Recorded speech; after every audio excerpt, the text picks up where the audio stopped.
just weird how it's become almost unfashionable to talk about fertility. Dr. Helen O'Neill is a leading expert in reproductive science. She has a master's in prenatal genetics and fetal medicine and a PhD in stem cell biology. Whether it's periods, fertility, pregnancy, postnatal health, perimenopause, menopause, women are medically marginalised and completely sidelined. What is the most common fertility myth that you'd like to bust? In fact, a shocking proportion of women don't. Do men have a biological clock? Yes. Are there lifestyle changes that we should make in preparation for wanting to get pregnant? Yes, definitely. And what are the most common causes of infertility? It's probably... Oh my God. It scares me. Like, I have this underlying fear that I might find something out. This is just fear-mongering, and I'm there saying, I wish you heard the countless stories that I hear every single day of women saying, why did nobody tell me?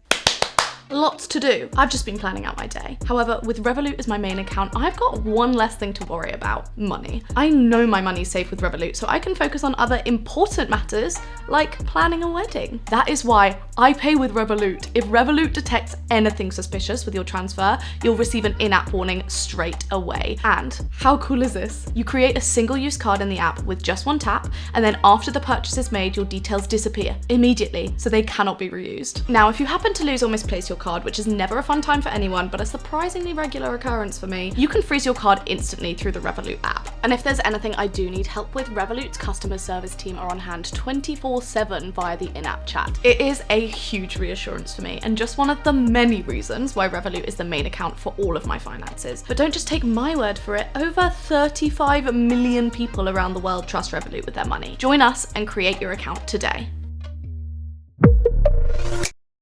Dr. Helen O'Neill is a leading expert in reproductive science. She's a lecturer in reproductive and molecular genetics at University College London. She has a master's in prenatal genetics and fetal medicine and a PhD in stem cell biology. She is also the founder and CEO of Hertility Health, an award-winning biotech business specialising in fertility testing that has raised over £5 million since launch. Fertility is obviously a hugely sensitive topic, but it's also one that we never talk about for exactly that reason. When I started this podcast, I wanted to cover the important topics that we never get taught, and I learned so much from Helen that I really couldn't believe. I think it's really worth saying that I completely understand that fertility can be a really sensitive topic. It's totally understandable, and what I do want to say is that if you are currently struggling to conceive or have any anxiety around fertility, I personally would say that this isn't the episode for you. But what I would really encourage for everyone else, if you do decide to listen to this episode, is that I think it's really easy to hear fertility statistics around women and feel terrified and therefore feel like it's fear-mongering. I think that, you know, this is a really sensitive topic. I don't know enough about it, to be perfectly honest, but I do also think that there is this huge data gap and also huge discussion gap when it comes to women's health. And I don't think that we can, at the same time as getting incredibly angry about this data gap and about what we know about women's health and the fact that it is hugely understudied and under-researched and under-invested in, and at the same time shut down fertility statistics and learnings as complete fear-mongering. So I just want everyone to bear that in mind. I do want to very quickly say that in this episode, women's health is used to refer to healthcare and research around female reproductive health. However, as part of that, I want to say that that is not how I personally would define being a woman. I really wanted to use this episode to just get out all of the questions that I would like to know about fertility, the things that I've been terrified to ask, the things that I wish we'd learned earlier. It's incredibly interesting, so I really hope you enjoy it. As always, if you do enjoy it, please make sure to like and subscribe. It really helps us to be able to get incredible guests on the podcast and to be able to have really important conversations like this one.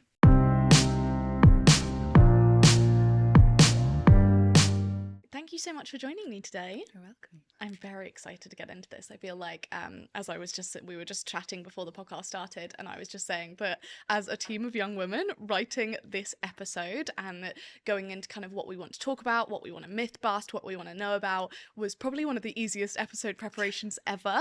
And I think that probably goes to show just how important this episode is, talking about fertility, talking about women's health, talking about gynecological health, all of the things that actually, when not a lot of top podcasts are on women's topics as a whole, but even hosted by women, etc., there's not a lot of kind of education we generally get on it. So I have a lot I want to ask you today. Let's go. So first of all, just to give some context on your kind of career, your background, it would be great if you could give me a little rundown of how you got to where you are today. Sure. I have worked in mostly genetics and reproduction for a long time. I have an undergrad in molecular genetics, and then I did a master's in prenatal genetics and fetal medicine in UCL. And it was really that made me just turn towards this complete fascination with how we as human beings are created. I couldn't stop talking about the aspects of fetal medicine, fertility, embryology, because every single one of us has a vested interest in how we were formed. And so from that, I did a PhD in stem cell genetics and developmental biology, specifically looking at how the ovary is formed. And I can't tell you how much of a love I had for just discovery, really researching all of these amazing elements about how we function as human beings.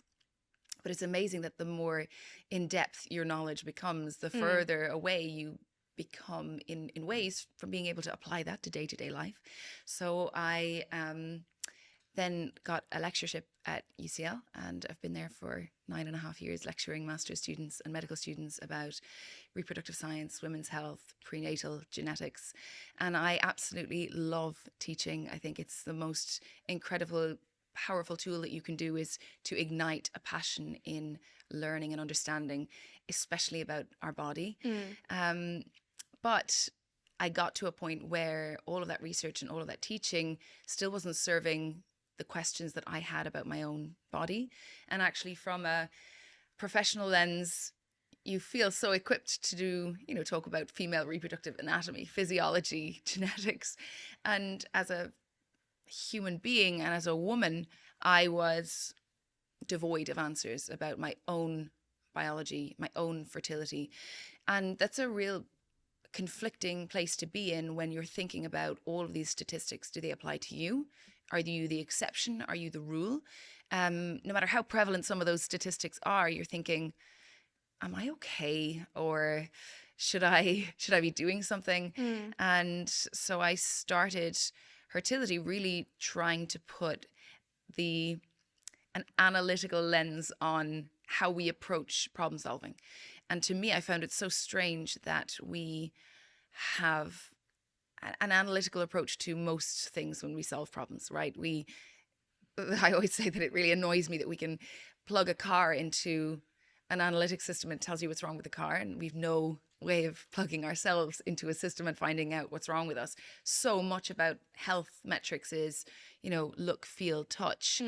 There's no real hardcore, analysis, blood work, molecular tools behind that.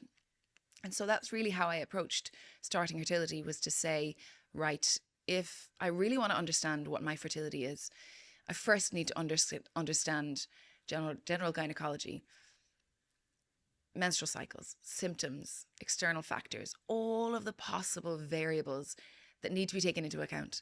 And so that's really what's brought me to today, is trying to create a solution and spending years building. It's funny when people say, like, when did you start Hertility? I'm like, nearly 20 years ago, really, if you think about the journey I've been on in accumulating knowledge about the things that we can use to help us.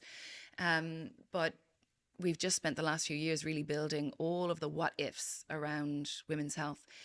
And I think probably the most common thing that gets said to me is, surely this has been done before. Right. Because it seems so obvious that this is something someone should have done, but it hasn't.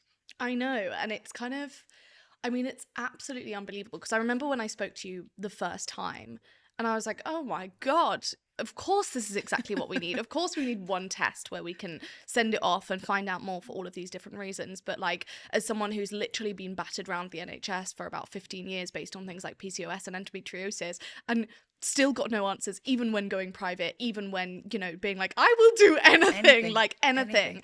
The fact that we still have, I mean, endometriosis is one thing, the fact that you literally can pretty much only find out about it if we have a live operation on someone, all of these different things in terms of women's health, and we'll come on to the dire state of women's health because, you know, it's something that very much needs to be talked about. But also, you know, as soon as you start shining light on the topic, and as soon as you start understanding that actually not only do we not know anywhere near enough about women's health, but, you know, there was literally nothing done on it really prior to, like, when women were allowed in clinical trials in, 1993 or whatever it was, which is just absolutely unbelievable. And even after that, in 2000, 4 out of 5 of every clinical trial didn't include a woman. And of the ones that did, 2/3 of them didn't bother stratifying or looking at the data differences between men and women. So even though some places are including a token woman here and there, they're not analysing sex-specific differences. And now we know there are huge sex-specific differences between us, naturally. It doesn't take too much to kind of figure that one out.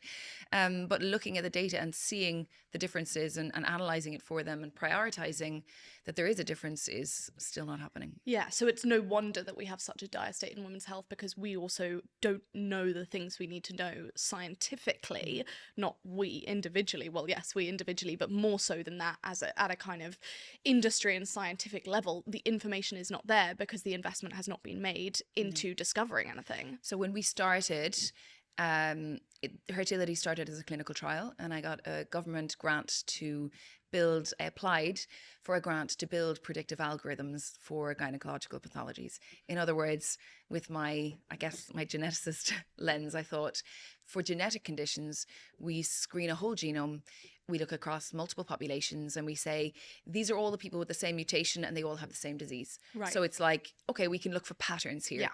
And that seems very intuitive. And yet when it comes to women's health, you know, the most prevalent of women's health conditions, there are no solutions, no answers. They're still being called elusive. And yet we have cures for some of the rarest of genetic conditions. And so it's this lack of prioritization and lack of data that really manifests within just continuing this perpetuation of poor science and poorly funded research. And so while we're speaking about this and the kind of, you know, as I said, the dire state of women's health, what are the main reasons that is the case? Like, why is it so hard to get an accurate diagnosis as a woman, or to get answers on pretty much anything when you go to the doctors, unless it's something that would be prevalent across men and women? It shouldn't be. It simply shouldn't be. We're 52% of the planet. It is not about the fact that this is too difficult. Let's face it, we have figured out far more difficult things. We've put people in space. Mm-hmm.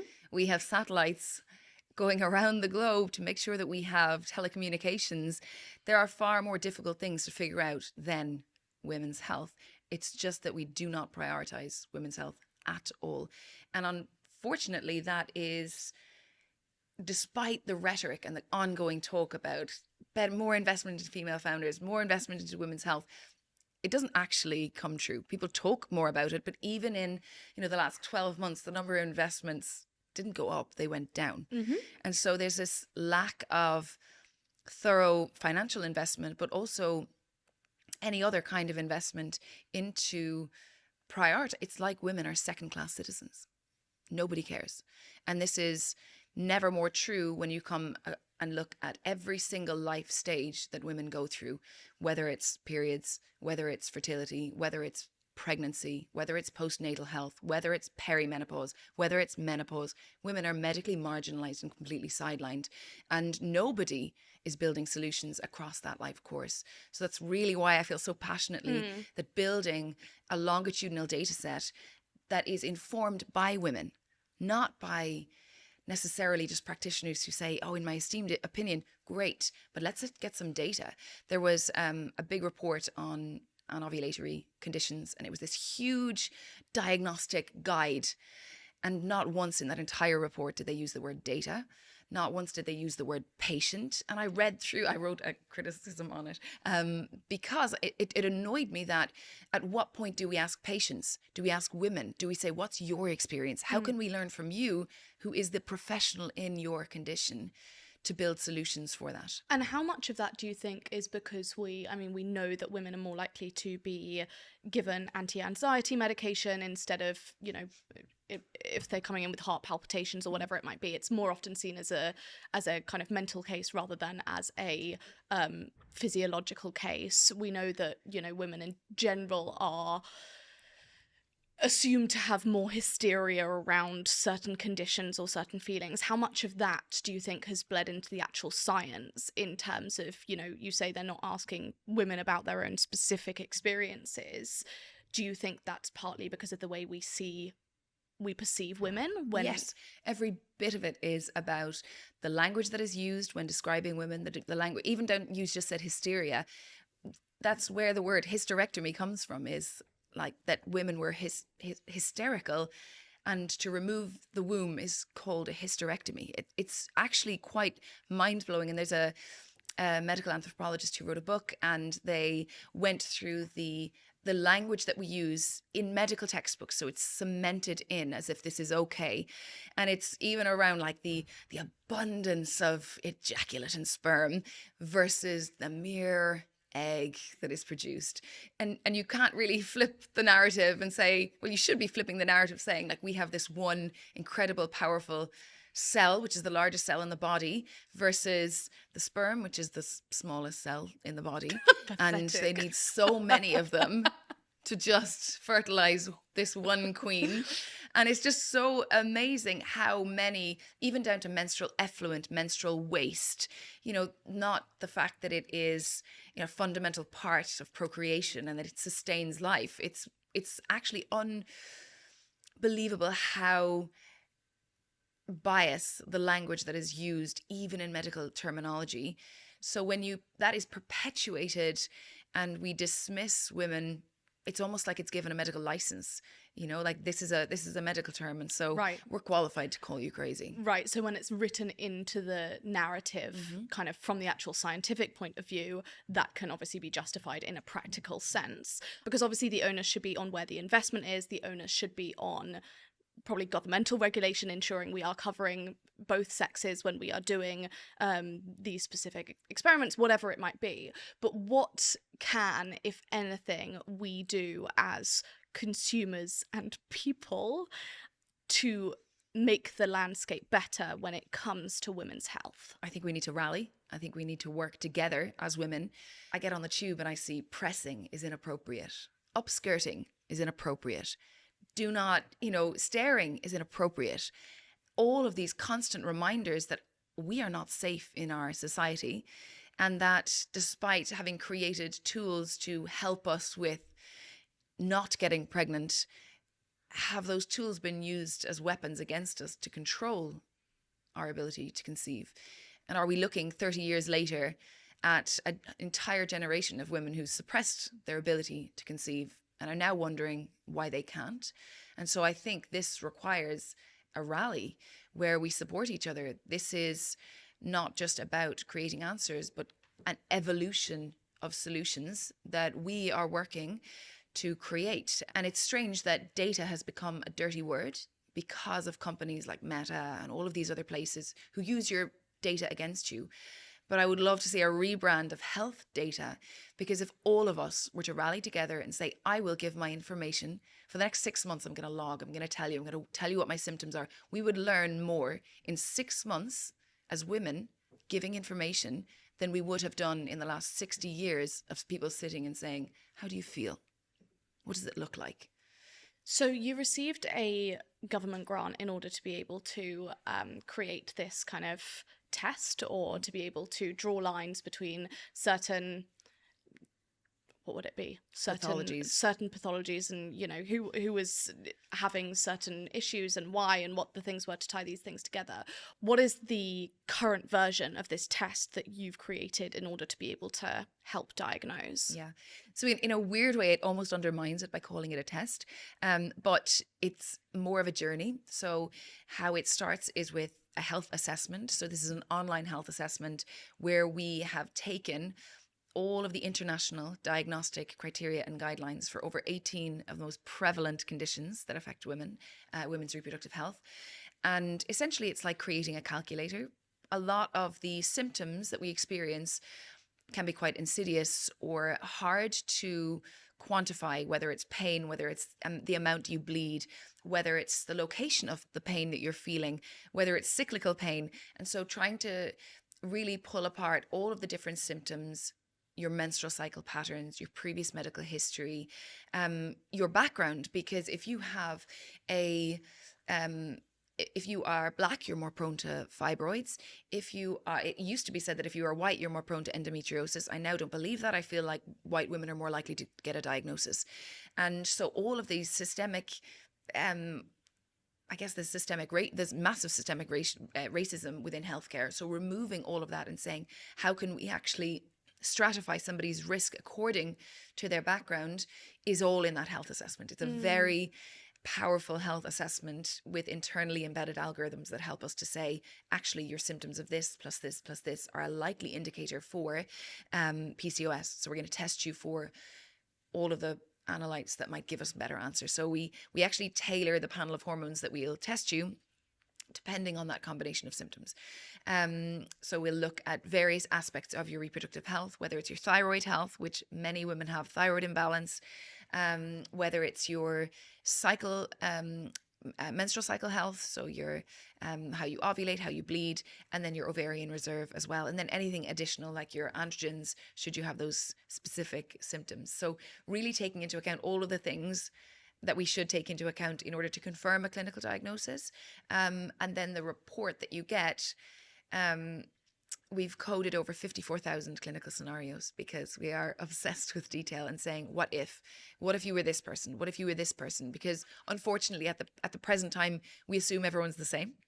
And so statistics are very unhelpful to individuals when you could be, what's 20%? Is it high risk? You don't know. In the absence of knowing a thorough medical history, actually, you could be in a far higher risk category.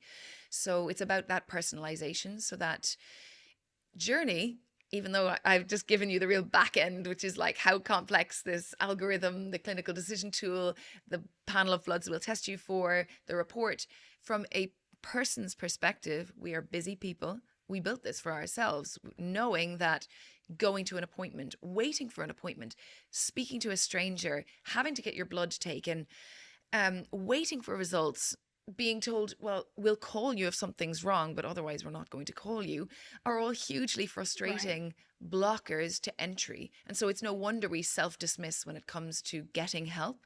One of the biggest reasons women say about not getting help sooner is that they say, I didn't think my symptoms were bad enough to warrant it. And so from the user's perspective, you can fill out this health assessment online, on your phone, in bed. The test will arrive at your house the following day or the next day. You can do a blood test from your finger. No need for a venipuncture, and we've validated and have all of our regulations for every single analyte that we measure, and I've done clinical concordance studies to make sure that they're exactly matching venipuncture. The reason I give these details is because there's a lot more to making something accessible to people and making sure it's clinically valid and making sure you're regulated at the same time. And then the report says, right, you can get a blood test anywhere and you get results, right? It's a screening test. It'll tell you whether you're in range, out of range, but it won't tell you what those results mean in the context of your medical history, in the context of the rest of your bloods, and actually what it actually means to you. We kind of want the TLDR on things. Like we want to be told, like, what does this mean for me? What should I do? And so that's really what we've worked very hard to differentiate ourselves, is to say, for every single thing that we've tested you, what is it? Why did we test it? What does it mean for you? And then all of the actionable insights to say, these are the things that you can do. And so even though, yes, an element to it is a test, actually it's much more of a journey. And from that, we then offer a full spectrum of clinical services. So whether you need an ultrasound scan, whether you need to freeze your eggs, whether you need IVF, whether you need a prescription, whether you need HRT, all of those things, or to speak to a gynecologist or a fertility specialist. There's a full team that are there to support you no matter what. And what I feel most proud about this is that you haven't really had to leave your house at all for any of this. I mean, it's completely groundbreaking. As like, just I feel like any woman hearing about this, it sounds do you know what, it sounds like an ad because it's so good. I know. You know, when like, as in, because I can't truly believe that we have to go through the amount we've gone through in terms of not truly knowing about our bodies, in terms of not truly knowing, okay, I have period pains, is it worse than the majority of people? Could it mean that I have a very serious condition, or could it just mean that I have a period? Whatever it might be, thinking that you can take a blood test at home and at the very least be referred for further investigation if there is something that flags up in any way. I mean, to me, it's almost ridiculous that that's seen as so groundbreaking, because it shouldn't be. No, it shouldn't. But what you're doing and having been able to kind of create that is just, I mean, it's incredible. It's life-changing, and I'm sure has been life-changing for a huge amount of women. Yeah. What types of results have you seen from that in terms of the kind of, you know, in terms of your customers? It's been incredible to see. I mean, every single day we have people who are so ecstatic to have a diagnosis, which sounds crazy that someone would be so happy to be given a clinical diagnosis. And yet, as you said, you spent 15 years really with this kind of ping pong effect of going from doctor to doctor to doctor to doctor with no tangible solutions or answers. And so when someone's been on that journey and finally being given clear answers for what they need to do next, but also just knowing that it's not just them, that's one of the big things. I get quite emotional when people say about the babies that they have and that they wouldn't have if it weren't for Hertility. We had a message saying, I wouldn't be holding my 9-month-old if it weren't for Hertility. And that to me is amazing. For the people who had premature ovarian insufficiency. So that means they're essentially, it's kind of like, in basic terms, like early menopause, and display all of the symptoms of that. All of the symptoms, textbook symptoms of premature ovarian insufficiency, and yet ignored because they look great, they look young, they feel, I mean, okay, they've got no periods, and they're not assessed for that. So knowing that there are people for whom they wouldn't have been able to have children, but we've actually helped them so early in their journey. Like these, I mean, I'm talking mid-20s, 28, people who thought, like, I never would have even thought of having children until I was in my mid-30s. And being able to help those people. There will always be people on the outside who say, I don't want to know. And that's fine. But for the people who've always wanted to know, and that is a lot of people, it's amazing that they can finally get some answers. Right, absolutely. And I think that, you know, it's very classic, and it's an especially social media based response, the need for it to be tailored to yourself in terms of, like, I have no doubt that when we talk about fertility in this episode, there will be some people who say, well, I don't want to know, and I'd rather not know, and it's frustrating that I even have to know to think about these things in my mid-20s or whatever it might be. It's like, yes, absolutely correct. It's frustrating that that even could be a consideration, but at the same time, there cannot and should never be a world where we need to think about these things to some extent if we want to consider having children, and in a world where we're forced to think about those things because of how much it affects everything else, even though it shouldn't, we have to have availability, we have to have access to that type of information. It can absolutely be every single person's individual decision not to want to know something, absolutely, but you cannot use that as essentially an excuse to mean that no one else can find anything else out, because we literally don't have the data, because it's terrifying. And of course it's terrifying. Everyone thinks about, well, I know I for sure think about fertility, and like, it scares me. Like, I have this underlying fear that I might find something out and just know that I need to either, can't have children or would need to have one tomorrow or, whatever it might be. And it is a pretty universal It is fear a of universal women. fear. It's so strange that people told us that it would only be older women or women who are, in their 30s or women who are actively trying to conceive who would do this test. But 25% of a very big database are between the ages of 18 and 25. Really? Like, we have this innate biological desire to know not just about fertility, but about our reproductive health. And it's not because it's this strange, elusive feeling that we all wonder about. It's because we get a monthly menstrual cycle. Right. We have symptoms associated. So we have a monthly reminder. And when things aren't going right, when your period doesn't come, when it comes too soon, those are all building this, whether you acknowledge it and face it or whether you suppress it and ignore it, still this feeling of wonder about what is normal. Am I normal? What is going to be my path?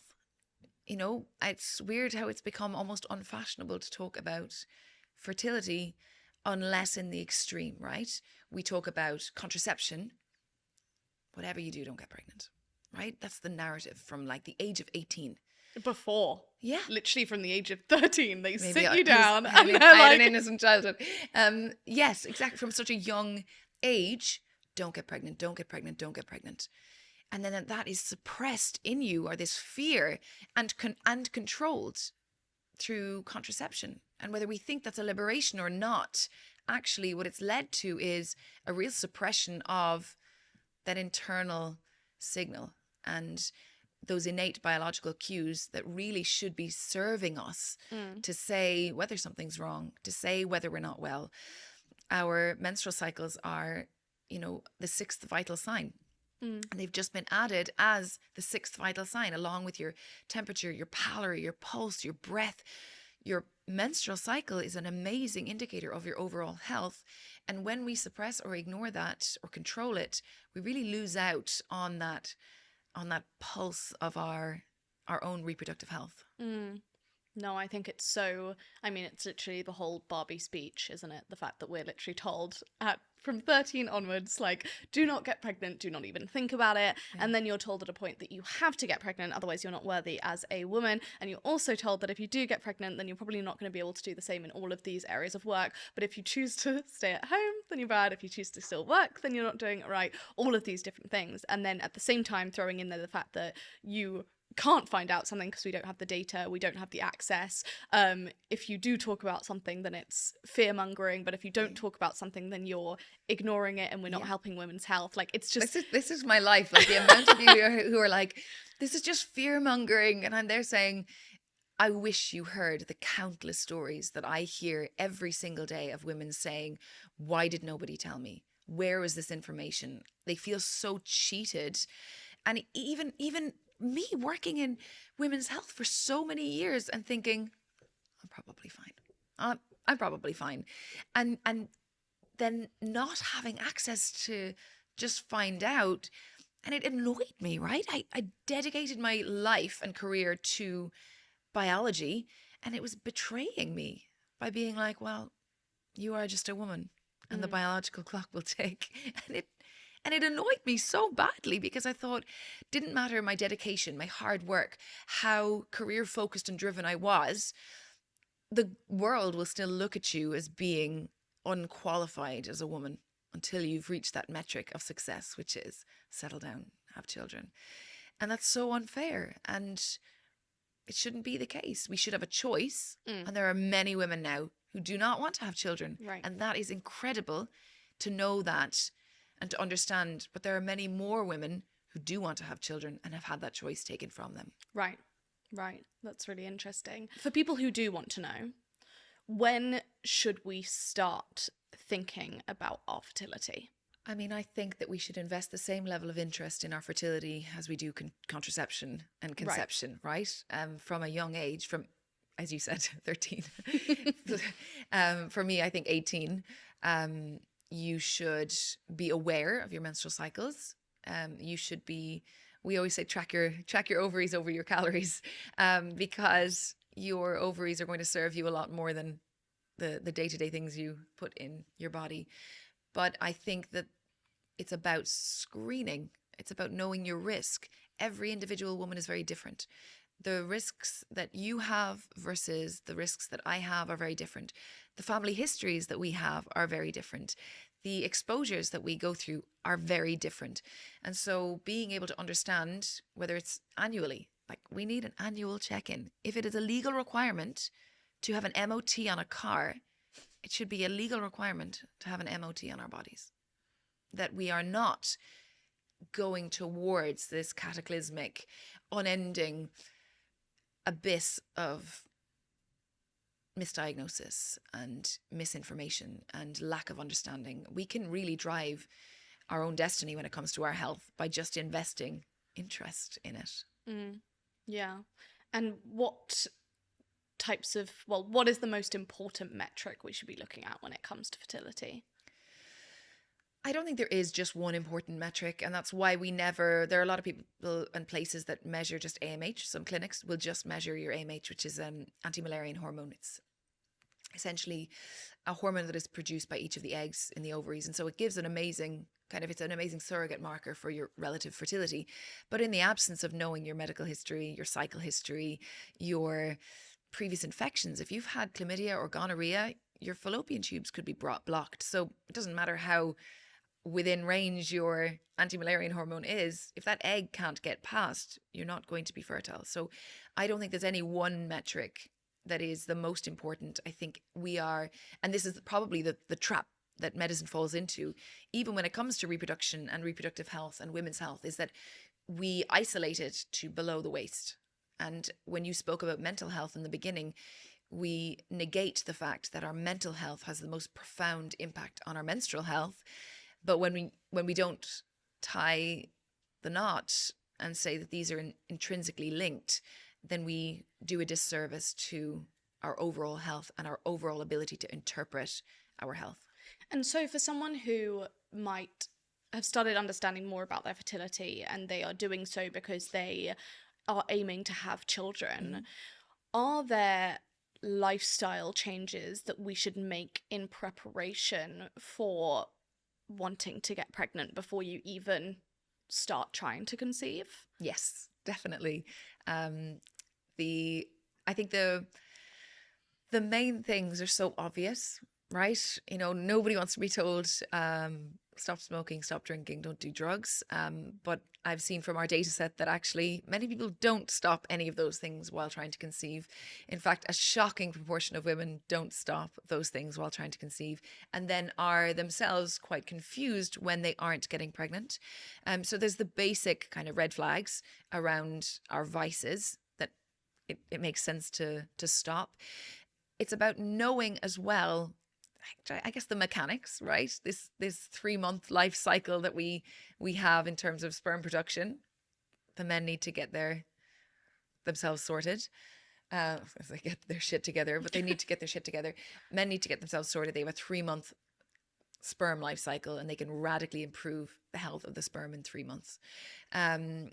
And with women, it's kind of a longer life cycle of ovulation and egg production. But if you think that all these eggs are in our ovaries waiting there, to give them the best possible chance of being healthy, we need to put into our bodies the most healthy things. And that sounds so obvious, and you would be amazed how few people just think, okay, I need to prepare my body nutritionally, physically, better sleep, with cutting out some of the things that I'm exposing it to for the next while, so that I give myself the best possible chance. There's an amazing study, and it looks at alcohol consumption, and depending on the time of your menstrual cycle that you drink, it impacts your ability to conceive. And it makes sense, right? If your ovaries are maturing all of these wonderful follicles in the hopes that one of those follicles will mature and that egg will be released, what you put into your body, we always think of alcohol as affecting our liver or our kidneys and not the rest of our organs, which of course it's a systemic effect. And so that impacts your ability to conceive the following month depending on when in your menstrual cycle you drank. So just cutting it out is a really, really key thing. But to go even deeper into that, When is it worse to consume alcohol within your cycle if you do want to get pregnant? So throughout our menstrual cycle, there's key phases that are very important. There's the follicular phase, I call it the fun phase. And that's really when all these follicles are starting to develop and mature. And that's from essentially as soon as your period starts, you're in that follicular phase, right? Menstrual cycle happens and you're in that follicular phase. So from day 1 of your period really on to day 14 roughly. And that is really when your body's preparing for this monumental occasion, which is ovulation. And that point then is when that egg is released. And that has such a profound endocrinological effect on your body to ensure that an egg is released. And we think of that again as being a separate entity. It's a reproductive event that is happening and that the rest of our body isn't affected. But we are, there is so much estrogen in our bodies that is preparing for that release. It impacts, and estrogen is very powerful. It impacts our skin. It impacts the collagen in our skin. It is impacting our cardiovascular health, our neurocognitive health. When we are devoid of estrogen, we mentally suffer, we physically suffer, our bones suffer, and our menstruation is impacted. But there are so many more things beyond menstruation that are impacted by estrogen. And when you think about our menstrual cycles having this huge flow of our reproductive hormones and being ignorant of that, really we're missing out, because at that point of ovulation, you are at your best. You will be more erudite, less clumsy, you'll be far more focused, you will be, your skin is brighter, more radiant. Mother Nature wants you to procreate. She is doing I need you to attract someone right now. Yeah, she's like, bring it in. She is doing you every favor possible at that time. And then following that, we do see this big shift in our menstrual cycle hormones and this kind of drop in estrogen. And then we all feel that, right? In the weeks leading up to our period, and especially in that luteal phase, which is like a low teal phase, right before your period, you're going to witness the impact of low estrogen. People report being more clumsy. You are more forgetful. Your mood and energy is low. And that to me is like, okay, we're on a roller coaster here. You need to know when to hold on and when you can throw your hands in the air. And in the absence of that knowledge, I think we miss out on some of the key signals that we need to know when it comes to just harnessing our health and harnessing our hormones. So pregnancy is the most powerful and incredible thing that we can do as human beings, is to create life and to grow and nurture a human being and then bring it into this world and sustain it and nurture it from our own bodies. And when you think about all of the things that your body has to do in order to do that, right? We have to reallocate space within our abdomen to make room for a very expanding uterus that is going to have a life that grows to, baby size. And so all of your organs move. They have to make room. Your blood flow changes. We have to literally double the amount of blood that is being pumped around our bodies. The metabolic turnover that pregnant women are doing during pregnancy every single day is the equivalent to that of running a marathon. So when I say it's like we should prepare as if we're preparing for a marathon is over in a day or a few hours, whereas pregnancy is this 9-month journey that your body is really taking from you. And there are good things and there are bad things and there are things that we notice. You get great hair, your teeth can suffer, your skin can glow in the second trimester, it can make you puke every single day.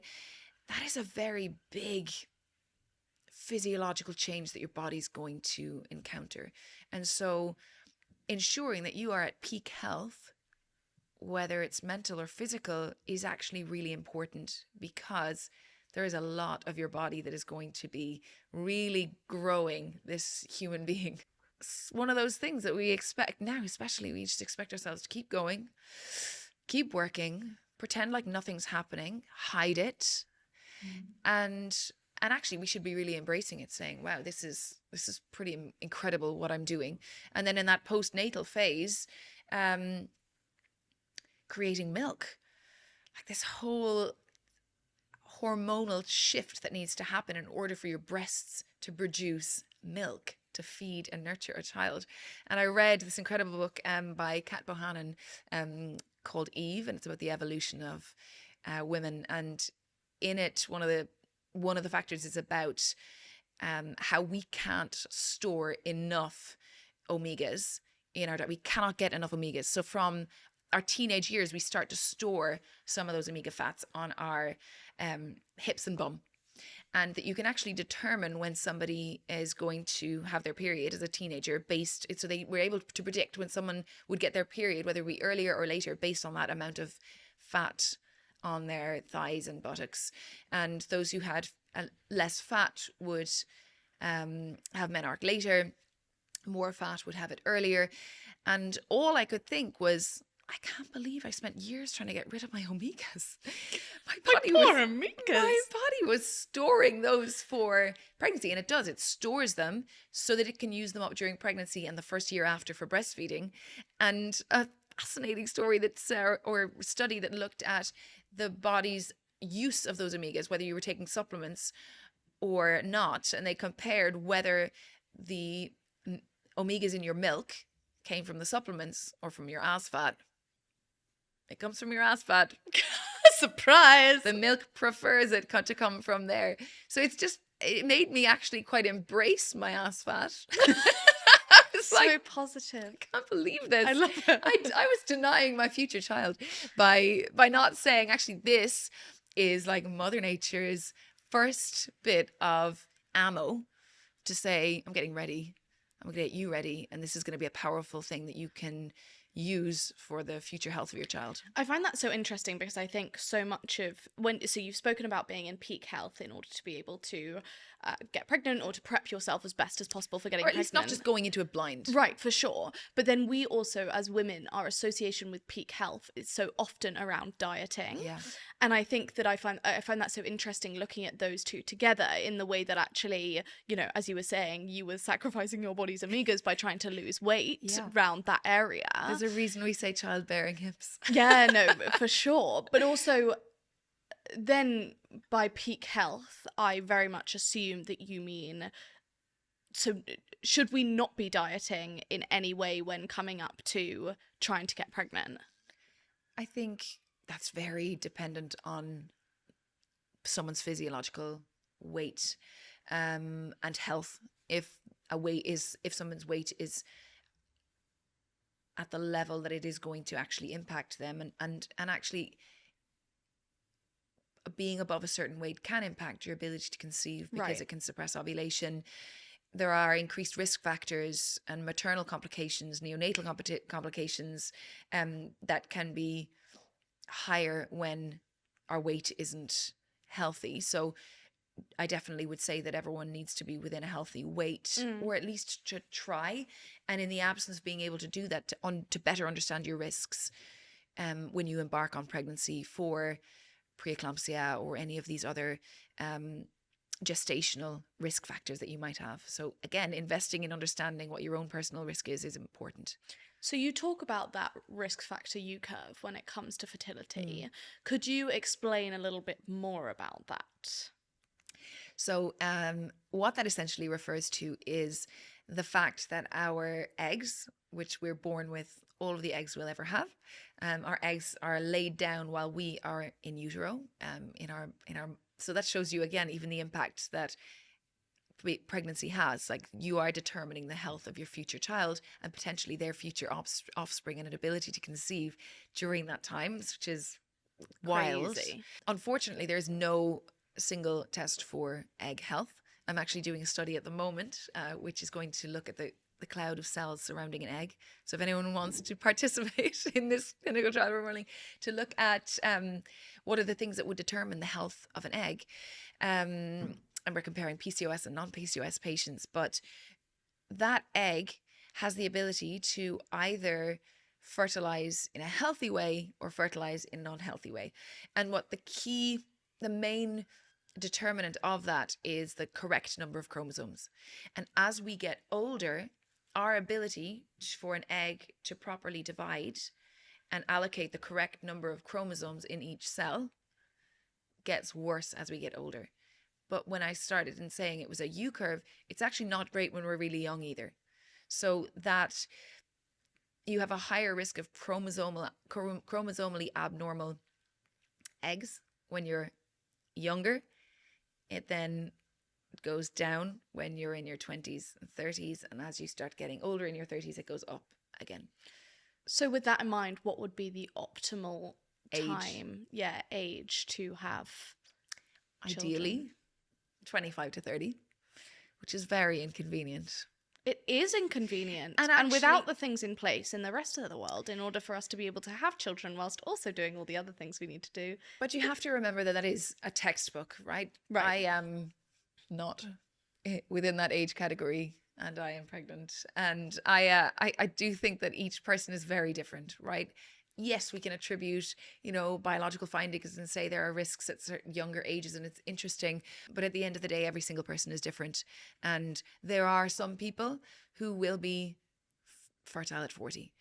There are equally some people who will be infertile at 25. Yeah. So it's not about relying on what is the key age. It's what is the key age for you. And that is very much dependent on your own goals, your own ambitions, and where you are in your life. And I'm really interested, do men have a biological clock? Yes, they do. Men are far more fertile than women, as you can imagine. They're fertile 24/7. We are only fertile once a month.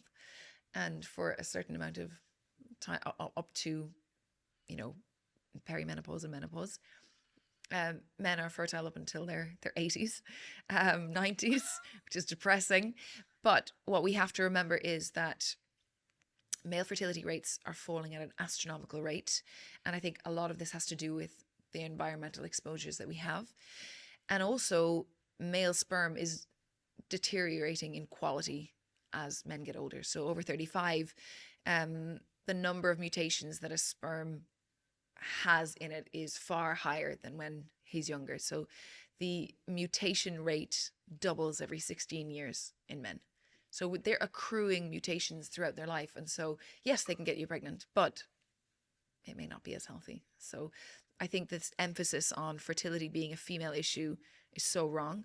You could be as fertile as you wanted, but if your partner is infertile, you're both going to go through an infertility journey and vice versa.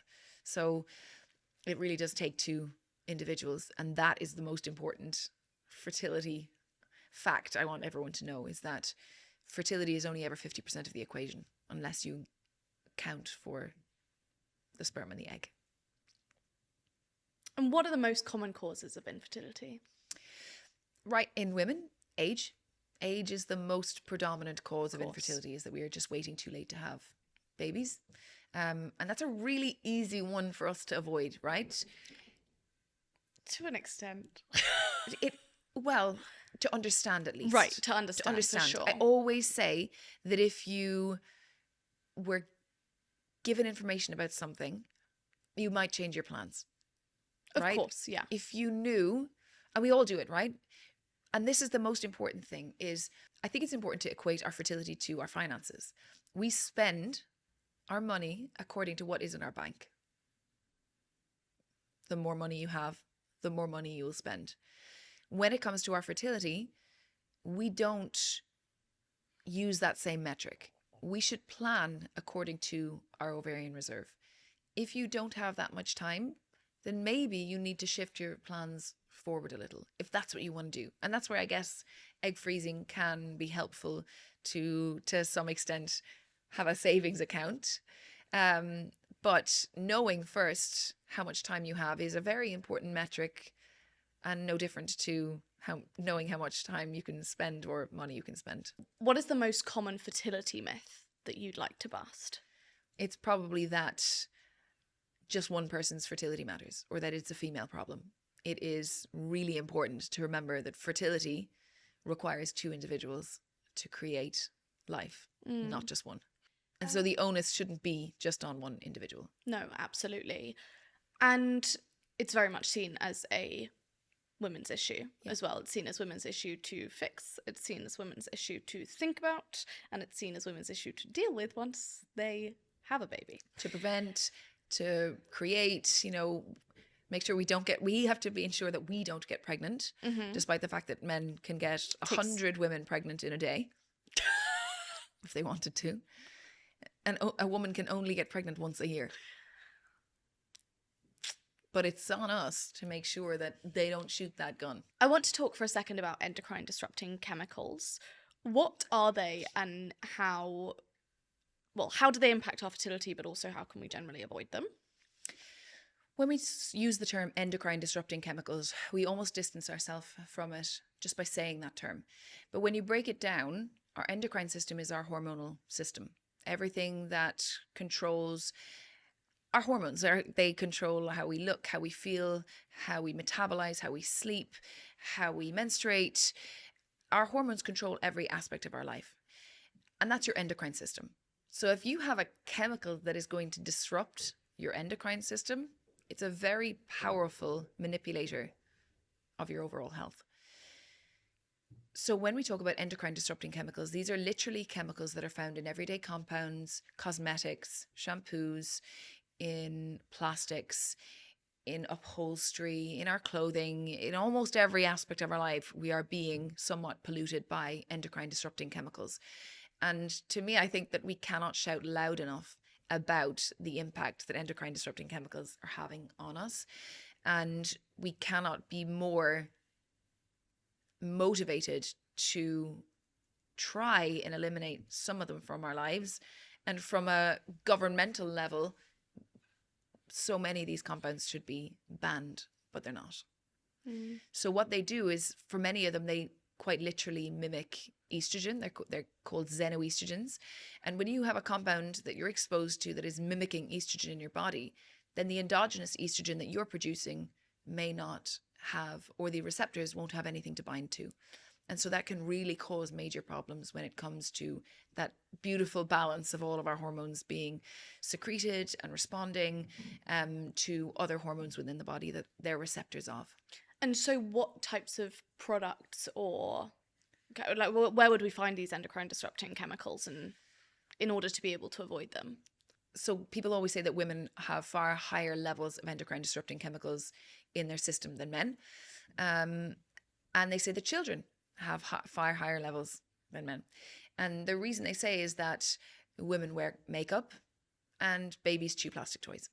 And actually, if you look beyond that, it's much more than just all of the countless compounds and chemicals and cosmetics we put on our skin. But the fact that our menstrual products and nappies are made from probably the worst plastics in the world. And we literally expose our genitals to those plastics that have been derived from really cheap, poor plastic that contains all of these endocrine disruptors. So I would look at the products we use, not just on our skin, but menstrual products, nappies, some foods even have been contaminated with endocrine disrupting chemicals. To be honest, the more you look, the more depressing it gets. And it can be a little bit isolating, but it also can be quite liberating to make small little changes, like looking at the ingredients of something that you're going to put on your skin and saying, actually, maybe I don't need that. What type of ingredients would you be looking out for? The easiest way, I would say, is if you can't pronounce the ingredient, don't put it on your skin. Your skin is an organ. It's constantly ingesting. Like if we know that our skin absorbs things, it's going into our system. So, and it's quite obvious. It's pretty much every single mainstream product, shampoo, conditioner there is going to have some of these compounds and chemicals in them. We can give you a full list afterwards. Things to avoid. It's like, let's scroll through this list of chemical compounds, perfumes even. Yeah. And then little other minor changes, like never heating plastic. Never, ever, ever heat plastic. People put microwave meals in. People use Tupperware and heat their lunches in. When you heat plastic, it releases some of these chemicals. So just use glass Tupperware. I've terrified you now. I've terrified you. I'm going to go reevaluate my microwave lunch every day. Yeah, please. No, but that's so incredibly interesting. And I feel like so much of this is just not discussed. It's not touched on. It's not discussed. It's not like we need to, as women, we're told to think about our fertility all the time, but also never to think about it because we need to concentrate on all of these other things and we need to not get pregnant and all of these things. And I just find it so fascinating, the fact that we, you know, no matter how well versed you are in anything, you know pretty much nothing when it comes to all of this, when it comes to fertility, when it comes to women's health as a whole. And that is depressing. Yes, but I think the tides are turning and that we can stand with both feet on the ground and say enough. My body, my choice, my investigation. And actually, I really feel like we can either perpetuate and continue with this, oh, we're so beat down and nobody invests in us, they don't, and nobody cares about us, they don't. But if we can care about ourselves and invest in each other, then we can go a lot further. Well, I think that's a great place to end. Thank you so much. Thank you. You've been incredible. There have been knowledge bombs dropped everywhere, and I feel empowered to take my fertility into my own hands. Good. Thank you so much, and thank you for the work you're doing. Thank you.